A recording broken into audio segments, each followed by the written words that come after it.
Yo, what is up? I'm in my E100 in Al Halouf, and this is the buffed E100. I did stick with the big gun because I found that the 750 alpha damage with this gun is going to be more consistent for me than the 550 alpha gun. Today's video, I want to talk about equipment and the balance of this game. We're going to get into balance in a little bit, but first, if you're here for the first time, do consider subscribing and giving this video a like. This is the best way you can help support my channel. Now let's talk about the equipment and the balance. Now equipment 2.0 has been out on common test server. It has been slightly nerfed from its original iteration. They have reduced the effectiveness of the equipment 2.0. Some of the percentages have been reduced from 7% to 5% and etc. Also, instead of 2 slots, you only get 1 slot right now for specialized equipment. So it has been significantly, well, not significantly, but slightly nerfed from its original form. In my E100, I end up sticking with the vents, the rammer and the vertical stabilizer. I decided that the original setup is a lot better. But why equipment 2.0? Why? Is the philosophy if you build it they will come, or is it like Apple's philosophy, Steve Jobs' philosophy? People just don't know what they want until you make it for them. Is that their philosophy? Well, in my experience, well, in my opinion anyway, I think it's commendable. I think it's innovative for wargaming to do that. It makes, you know, the game equipment a little bit more dynamic. It creates more options, a little bit more variety and possibilities. In essence, actually, what wargaming is doing is, if the game was any balanced, they're creating more imbalance, isn't it? By adding more options, more different kind of equipment, it's just going to create more imbalance. If the game was balanced to begin with, for example, one light tank will have greater view range than another light tank. It's already happening, but with the enhanced equipment, it's going to happen even more. And then on another light tank, you're going to be able to see through bushes easier than another light tank. So it's going to create a lot more imbalance.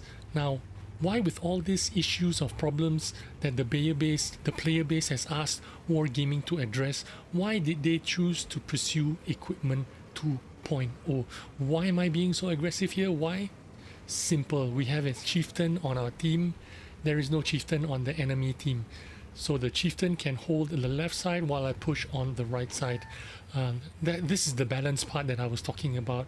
When you have a chieftain on your team, you don't necessarily 100% win it, but your chances of winning the game becomes significantly higher. Now, who benefits from all this? Equipment 2.0, well, obviously it's going to be wargaming, because you're going to need to spend more credits. You have to farm. And also remember, binocular telescopes, camo nets and toolboxes are going to be credits only. You cannot swap them over anymore free of charge without penalty. So if you have a lot of tanks with binocular telescopes, you'll have to buy them.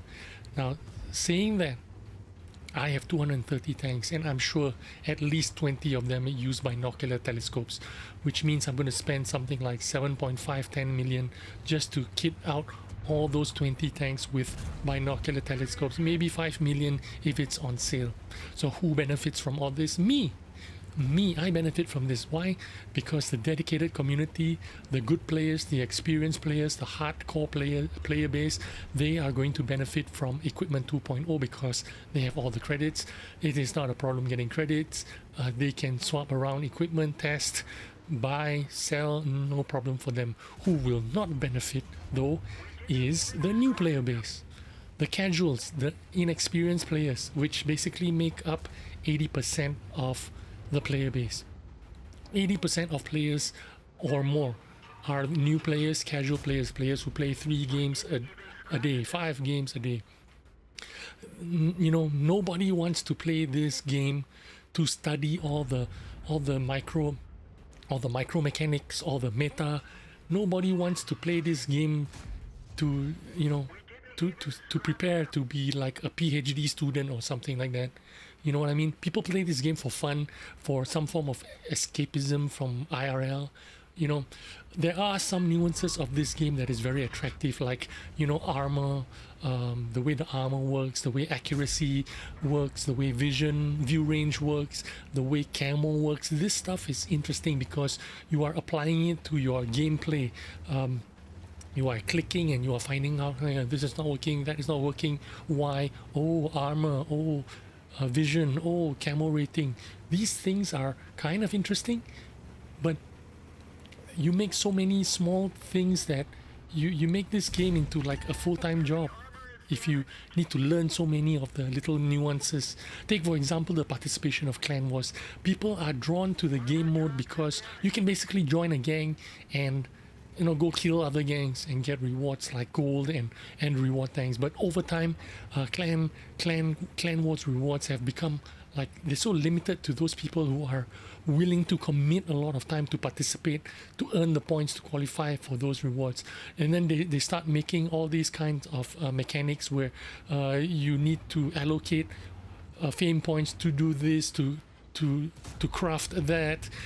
And if you are one of the, you know, clan wars managers, you need to learn how to chip, how to manage the time and all this shit.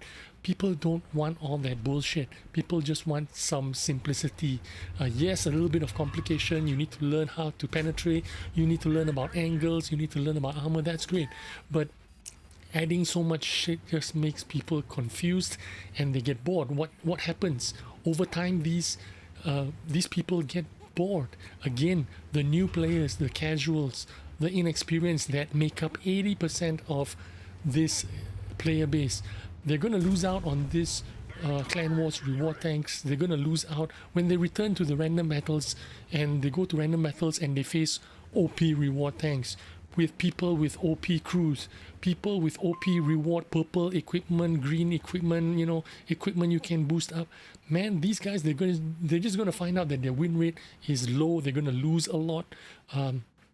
You know, they can't make the kind of gameplays that they try to flank, and then they realize they don't have the view range. They can't beat the view range of the opposing enemy team, or they don't have the kind of camouflage values that can escape being detected. You know, they find out that they don't have high penetrating shells because they can't afford premium shells to fire all the time, or they have low spotting capabilities, you know, whatever. Remember, these people are making up 80% or more of the population. Casuals, the new player base. How are you going to attract these people to your game? How are they going to stay playing your game if they cannot find themselves being competitive? So let's get back to the game here. I did 5,000 damage there, even though I died, and basically I didn't do anything. I just drove forward. I saw there was a chieftain there taking a hull down position, saw my chance to push forward and do damage. Even though I died, I did 5,000 damage. So the E100 is improved. It is better than it was before. You feel that you can do a lot more than you used to be able to do. But not because that the E100 is that much greater. They did not overbuff the E100. They did not overbuff the E5. They did not overbuff the IS4. Kudos to Wargaming for that. But like I was saying, in this game, basically only our team had a Chieftain T95. That is why I'm getting back to that balance part of the game. Knowing that I had that I had a Chieftain T95 on my team, I know that I had my back covered. I know that the enemy could not push into the Chieftain T95 unless they had a maybe a 279E or another Chieftain, or they 3v1 and bum rush the Chieftain. Perhaps maybe they could have won that position. But basically we won that game not because I did 5,000 damage, but because I had the confidence that I had the Chieftain on my side, and that gave me confidence to push on, because I knew that Chieftain, it's not going to be easy to kill that Chieftain off. So with the help of that Chieftain, I helped do 5,000 damage and contributed a little bit to help my team win here. So that's what I want to talk about. A little bit about equipment, a little bit about balance. Is this where our game is heading? A certain a certain segment of our population is going to have overpowered tanks, it's going to have overpowered crew, it's going to have overpowered equipment, while 80% of the population in World of Tanks, the casuals, the beginners, the new players, they are not going to have these kind of perks on their equipment, on their tank.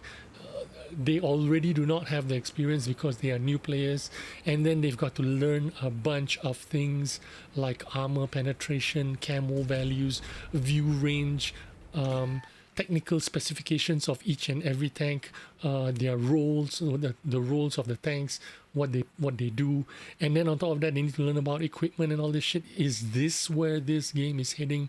Tell me what you think. Leave a comment in the comment section below. Let Wargaming know what you think about this, and thank you for watching, and I will see you on the next video. Also remember to give this video a like if you enjoyed it, and I will see you on the next video. Thanks, bye bye.